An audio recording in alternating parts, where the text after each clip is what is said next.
anak-anak hebat, anak-anak SD Santa Melania, serta Bapak Ibu orang tua siswa, salam sehat selalu. Pada kegiatan kali ini kita akan sama-sama menyaksikan pemaparan kegiatan pembelajaran dan pemaparan apa sih yang akan kita laksanakan dalam kegiatan di tahun pelajaran yang baru ini, tahun 2021-2022.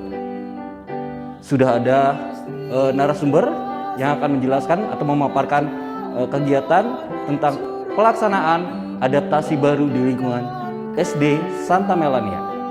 Mari kita sama-sama menyimak. Mari. Selamat pagi anak-anak hebat. Selamat berjumpa kembali di channel SD Santa Melania. Bersama saya Pariski dan rekan saya Ibu Ame. Dan juga kita tengah berbahagia sudah kedatangan narasumber sekaligus Kepala Sekolah SD Santa Melania tercinta, yaitu Ibu Gerda Eda Iholida. Hai.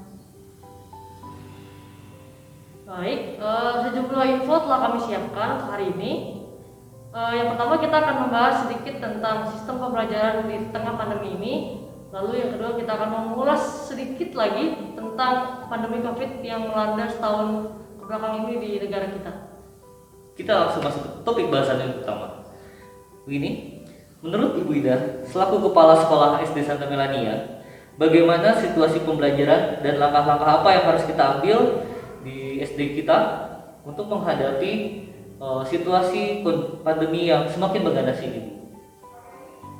Di masa pandemi ini kita lihat situasi Pak, ya. Saat pandemi semakin meningkat, jumlah yang terpapar juga semakin banyak. Zona sekolah kita juga ada di mana, itu yang menentukannya. Kalau SD Santa Melania masih berada di zona merah, terus kasusnya semakin meningkat yang terpapar COVID, maka pembelajaran di SD Santa Melania pun masih melakukan pembelajaran jarak jauh. Ya. Jadi pembelajaran jarak jauh untuk tahun ini ada perbedaan, ya. Tidak seperti tahun yang lalu. Ada beberapa perubahan yang dilakukan oleh Bapak Ibu guru, terutama untuk memberikan semangat, disiplin. Yang utama itu disiplin, ya. Disiplin supaya anak-anak bisa mengerjakan tepat waktu, ya. Tahun-tahun kemarin anak-anak mendapat informasi hanya satu aplikasi. Untuk tahun ini ada aplikasi yang disebut dengan virtual class, ya. Di situ nanti ada informasi tentang sekolah, informasi tentang pembelajaran, mata pelajaran dari semua yang diajarkan oleh Bapak Ibu guru, latihan-latihan. Di situ anak-anak akan mendapatkan di virtual class itu. Apabila anak-anak atau orang tua merasa kebingungan bagaimana caranya, pasti Bapak Ibu guru akan menjelaskan cara-caranya. Ya. Itu yang pertama. Ya, kalau misalkan pandeminya semakin meningkat dan masih kita ada di zona merah, ya. Jadi melakukan PJJ, pembelajaran jarak jauh. Secara daring ya Bu ya? Iya, betul, secara daring, ya, tidak ada tatap muka. Tidak ada tatap muka langsung, ya, tetapi masih secara online. Selain ada virtual class, tetap ada tatap muka secara virtualnya. Guru-guru akan melakukan melalui aplikasi juga, ya. Jangan anak-anak tidak usah cemas atau aduh Bapak Ibu guru kok yang mana ya, yang mengajar saya yang mana ya. Pasti ya seminggu sekali anak-anak akan bertemu langsung dengan Bapak Ibu gurunya walau hanya secara virtual, ya. Terus Bapak Ibu guru wali kelas juga sekarang tahun ini akan diaktifkan supaya menghubungi langsung anak-anaknya, bagaimana pembelajarannya, bagaimana keadaannya, begitu untuk tahun ini. Jadi ada banyak perubahan-perubahan yang akan dilakukan oleh Bapak Ibu guru untuk memotivasi anak-anak belajar lebih semangat lagi. Itu yang pertama ya, PJJ. Kalau yang kedua, situasinya semakin menurun, pandemi juga semakin berkurang ya yang terpaparnya, dan mungkin lingkungan SD Santa Melania pun sudah di zona hijau. Satgas dari kecamatan sudah mengizinkan dan dari dinas juga sudah mengizinkan untuk tatap muka, maka SD Santa Melania pun akan melakukan pembelajaran tatap muka terbatas. Pembelajaran tatap muka terbatas ini hanya dibatasi beberapa siswa, ya, tidak langsung 100% anak-anak masuk, dibatasi dulu, dicoba dulu dengan seperti yang kemarin yang sudah dilakukan oleh sekolah-sekolah lain, mungkin dengan 10 dulu, 25% dulu, nanti meningkat dari 50%, mungkin 75%. Mungkin kalau pandeminya sudah benar-benar berakhir, bisa 100% anak-anak masuk. Ya, tetapi mungkin untuk sekarang PTM yang dilakukan benar-benar terbatas, ya. Karena untuk apa? Untuk keselamatan kita semua, keselamatan anak-anak, orang tua, bapak ibu guru semua, begitu. Itu yang utama. Ya, jadi pembelajaran yang akan kita lakukan yang paling utama di saat pandemi yang semakin meningkat ini PJJ, pembelajaran jarak jauh dengan jauh. Gitu. Ya. Memang akhirnya pandemi ini membuat banyak sekali perubahan ya dalam seluruh sektor kehidupan, dan yang paling terasa sekali ya tentu di sektor pendidikan ini ya Bu Ida. Ya, betul. Di SD kita juga mengalami banyak perubahan. Tapi tentunya dengan segala kesulitan ini jangan menjadi kita jadi sulit bergerak, tapi harusnya menjadi kita tantangan untuk kita lebih berkarya lebih baik lagi ya Bu Ida ya. Nah, betul banget tuh Pak Rizky. Nah, tadi kan kita sudah mendengarkan penjelasan tentang sistem pembelajaran di masa pandemi ini dari Bu Ida. Nah, sekarang kita akan mengulas sedikit tentang pandemi COVID ini. Kita yakin semua pasti sudah tahu kalau virus ini sangat mematikan dan berbahaya sekali. Nah, seperti yang kita ketahui, COVID-19 itu adalah suatu penyakit yang menyerang sistem imun manusia dan sistem pernapasan manusia yang disebabkan oleh virus corona namanya. Ya, betul sekali. Seperti telah kita ketahui ya, penyebaran COVID saat ini meningkat cukup pesat sekali. Pasti semua sebenarnya sudah tahu, tapi coba kan akan kita ulas kembali. Menurut Bu Ida, efek yang ditimbulkan dari virus corona itu apa sih Bu Ida? Yang pertama kita rasakan walaupun kita tidak langsung ya, cemas, khawatir. Aduh bagaimana ya? Tetapi seharusnya tidak seperti itu. Yang paling utama itu kita harus waspada, ya. Dengan cemas yang berlebihan, ya, maka malah akan menurunkan imun tubuh kita, ya, sehingga virus pun akan cepat langsung kita masuk ke tubuh kita, ya, sehingga kita pun akan terpapar atau akan terkena sakit virus apapun. Kalau tubuh kita, imun tubuh kita lemah, kita akan langsung terserang penyakit itu, ya. Selain efek cemas, khawatir dari pandemi ini, kita pun bisa lihat ibu bapak, orang tua banyak yang merasakan bahwa ekonomi semakin menurun, pendapatan ayah ibu semakin menurun. Ada yang mengatakan seperti itu, ya. Jadi benar-benar pandemi ini membuat cemas, khawatir, terus ekonomi semakin menurun, mungkin pendapatan semakin berkurang, ya. Terus yang lainnya mungkin kita juga karena adanya pandemi ini kita harus melakukan protokol kesehatan yang harus betul-betul kita jalankan, begitu, ya. Selain itu efeknya yaitu kalau kita benar-benar tidak siap tubuh kita sakit, dan apabila yang anak-anak atau mungkin orang tua yang mempunyai bawaan, ya, sakitnya tidak akan cepat sembuh, ya. Begitu, efeknya sangat luar biasa untuk kita semua, ya. Walaupun kita belum atau amit-amit ya tidak terkena, ya. Walaupun kita tidak terkena, tapi kita bisa merasakan cemasnya, khawatirnya, begitu. Jadi ada dua dampak ya Bu ya. Ada dari medisnya juga kita terkena dari virus ini, dan juga efek mental atau sosial di kehidupan juga ya ternyata ya Bu ya. Betul. Ya, berarti sangat mengerikan sekali ya Pak Bu, virus Ya. itu ya. Betul. Tidak boleh dianggap main-main ya oleh kita semua ya.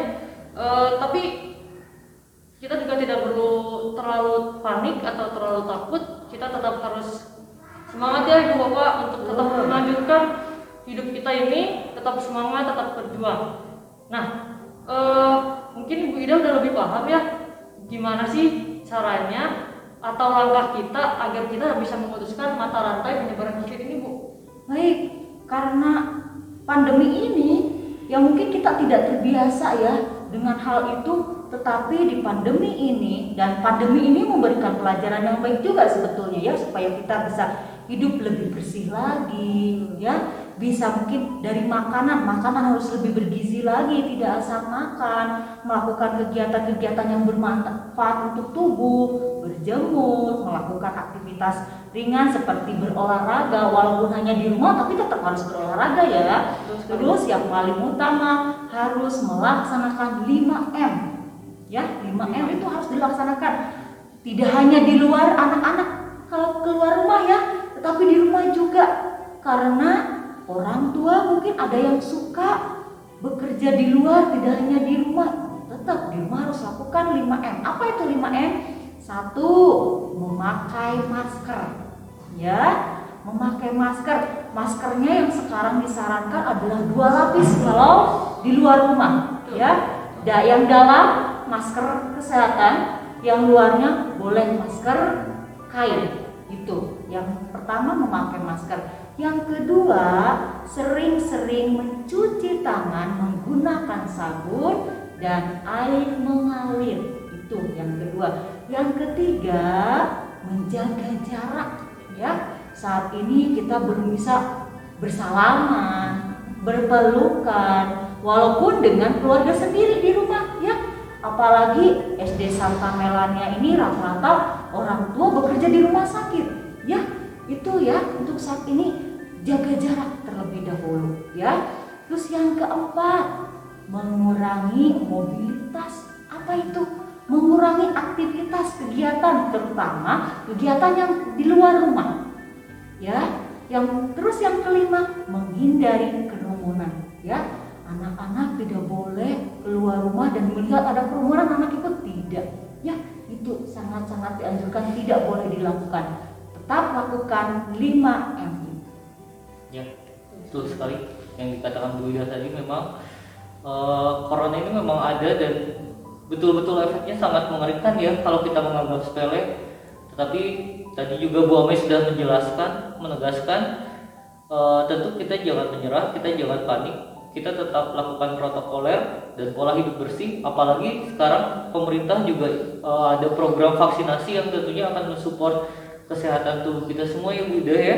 Jadi kita harus yakin kita bisa melewati masa-masa pandemi ini dengan baik.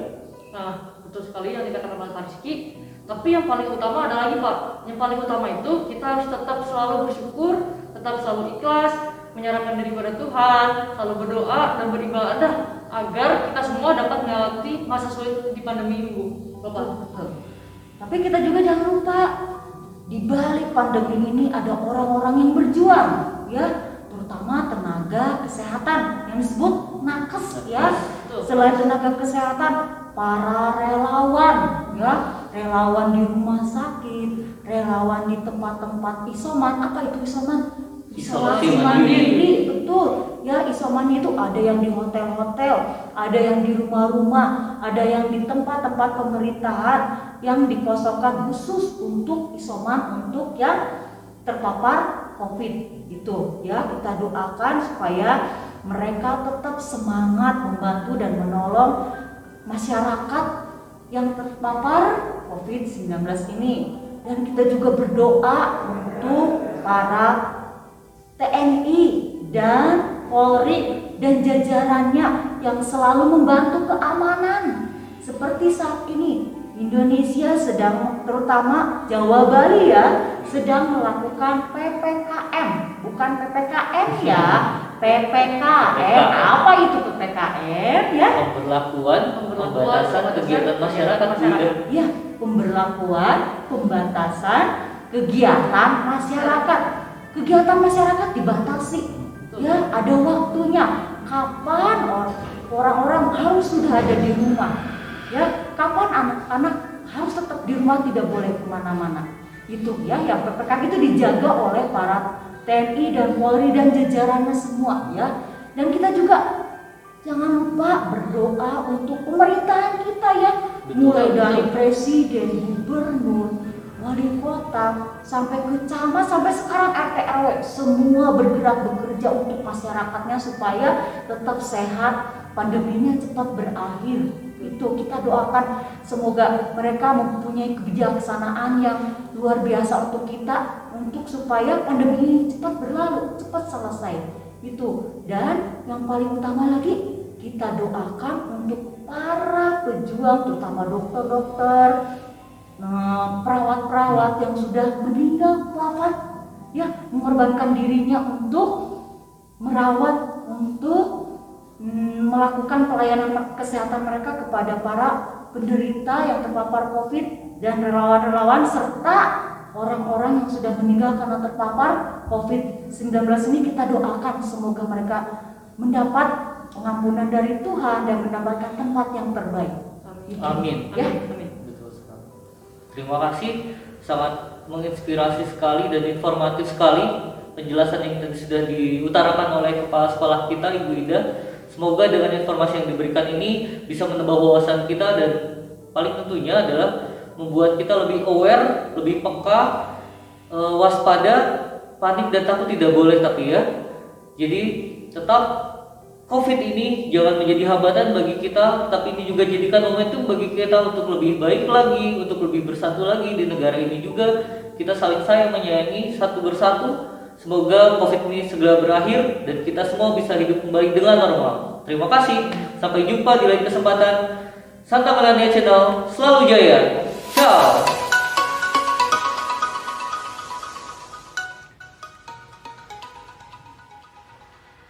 Tadi kita sudah sama-sama menyimak bagaimana pemaparan yang disampaikan oleh narasumber tentang kegiatan pembelajaran yang ada di SD Santa Melania.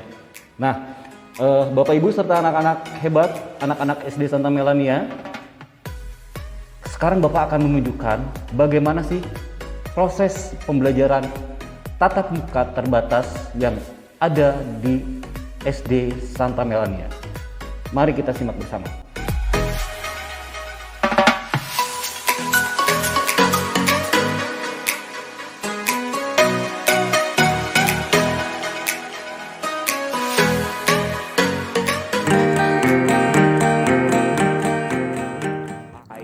Simulasi pembelajaran tatap muka pada masa pandemi COVID-19 SD Santa Melania Bandung. Protokol kesehatan dimanapun kita berada. Ada 4 poin utama agar terhindar virus corona. Mari satukan hati, mari satukan jiwa, mari satukan pikiran kita. Sayangi diri kita, sayangi keluarga, sayangi orang-orang sekitar kita. Memakai masker. Sebelum dan setelah melaksanakan proses pembelajaran, lingkungan sekolah akan kembali disterilkan oleh Satgas COVID-19 sesuai dengan protokol kesehatan. Kami, guru, staf, dan karyawan sudah menjalankan protokol kesehatan. Perilaku hidup bersih dan sehat.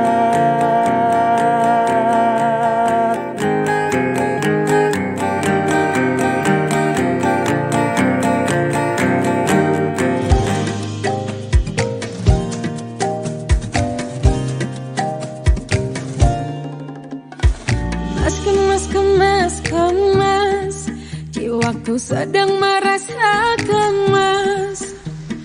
Kemas melihat bangsa tak tahan, banyak yang mati lemas.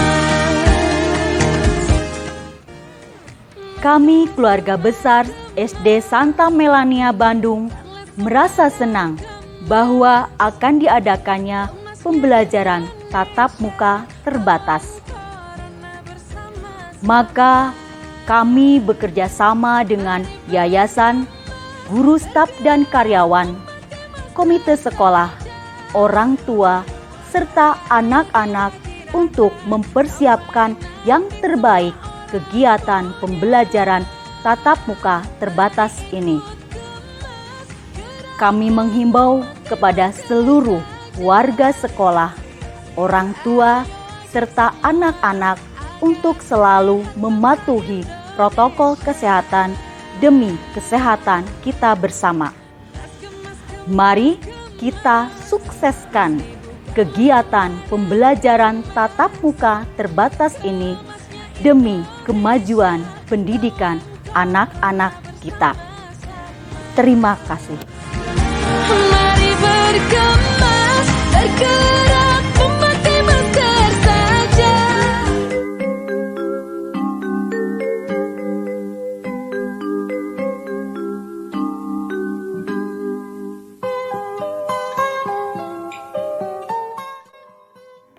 Persiapan yang wajib dilakukan oleh anak-anak sebelum berangkat ke sekolah yaitu Hari bersinar, ku gendong tas merahku di pundak. Selamat pagi semua, ku nantikan dirimu di depan kelas. setelah bersih diri, anak-anak wajib makan makanan yang bergizi. Kamu apa jadinya aku tak bisa baca tulis. Perlengkapan yang wajib dibawa oleh siswa seperti membawa bekal makanan dan minuman, hand sanitizer, tisu basah dan tisu kering, masker cadangan.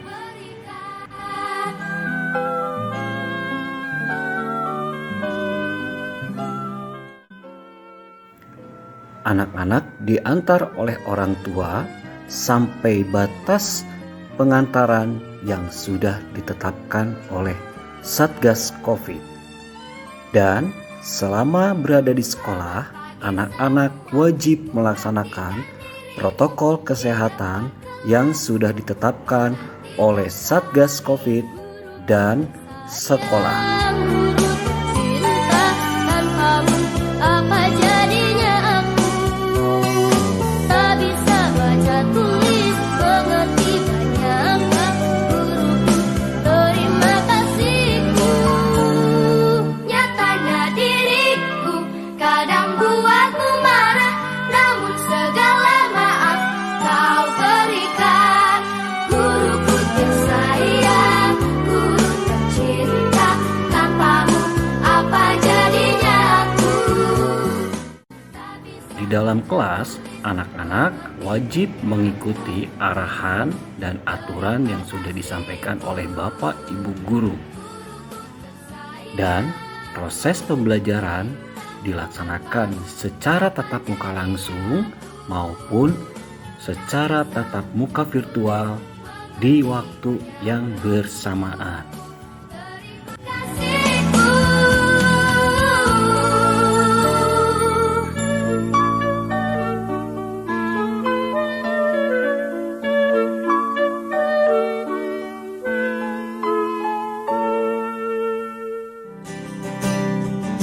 Masih berpijak di bumi yang Ketika pulang sekolah, anak-anak dijemput oleh orang tua tepat waktu. Orang tua dapat menunggu di tempat yang sudah disediakan oleh Satgas Covid dan sekolah.